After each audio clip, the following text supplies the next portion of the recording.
কাপড়। স্ত্রী স্বামীকে বলতেছে গালে চিমটি কেটে, আমি কিন্তু জান্নাতি। বলছে কি করে তুই জান্নাতি? সবরের জীবন চলতেছে, ঠোঁটে তো দূরের কথা, মনের ভিতরও চাহিদা নাই, অভিযোগ নাই। তোমার কাছে কোনো চাহিদা নাই, তোমার বিরুদ্ধে কোনো অভিযোগ নাই, এক কাপড়ে চলতেছিস, আমি সবর করতেছি, আমি জান্নাতি, ফুর্তি জান্নাতে হবে। স্বামী ভাবছে তুই জান্নাতে যাবি, সত্যই তো বলছে সবরের বদলা জান্নাত। ওলামা বলো সবরের বদলা কি? আমি জান্নাতি। স্বামীর চেহারাটা মলিন হয়েছে তো, জিদ গালে চিমটি কেটে বলতেছে তুমিও জান্নাতি। বলছে কেন, আমার মতো স্ত্রী পায় কি শুকরিয়া আদায় করো না?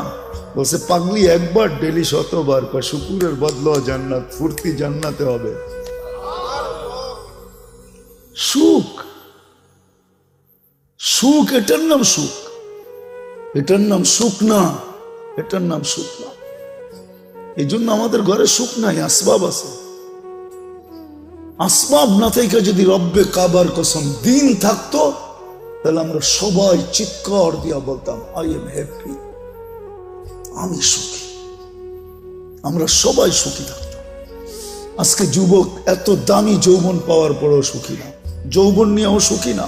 জিজ্ঞেস করেন, ও বলবে না আমি যৌবন নিয়ে সুখী না। কেউ সুখী না। আল্লাহ দিন দিছিলেন এই দুনিয়ায় সুখে থাকার জন্য। আজকে দিন নাই দেখে আমরা নির্যাতিত, আমরা অবহেলিত। দেখেন কেমন নির্যাতন চলতেছে। রাত্র কয়টা বাজতে চলছে? 11টা 19। এখন 8টা 19 বাজে ফিলিস্তিনে রাতের। একটা রাত্র আসে না যে কিয়ামত আসে। দিন নাই দেখি আল্লাহ সাহায্য নাই। ডেলি আমরা 32 বার আল্লাহকে বলি, আল্লাহ ইহুদি নাসারার হাত থেকে আমাদেরকে বাঁচান না। ডেলি 32 বার চিৎকার দিয়া বলি। ইমাম সাহেব লাউড স্পিকারে বলে। আমরা মুসল্লিরা মসজিদ গরম করে ফেলি। যখন শেষ করে গায়রিল মাগদুবি আলাইহিম ওয়ালাদ-দাল্লিন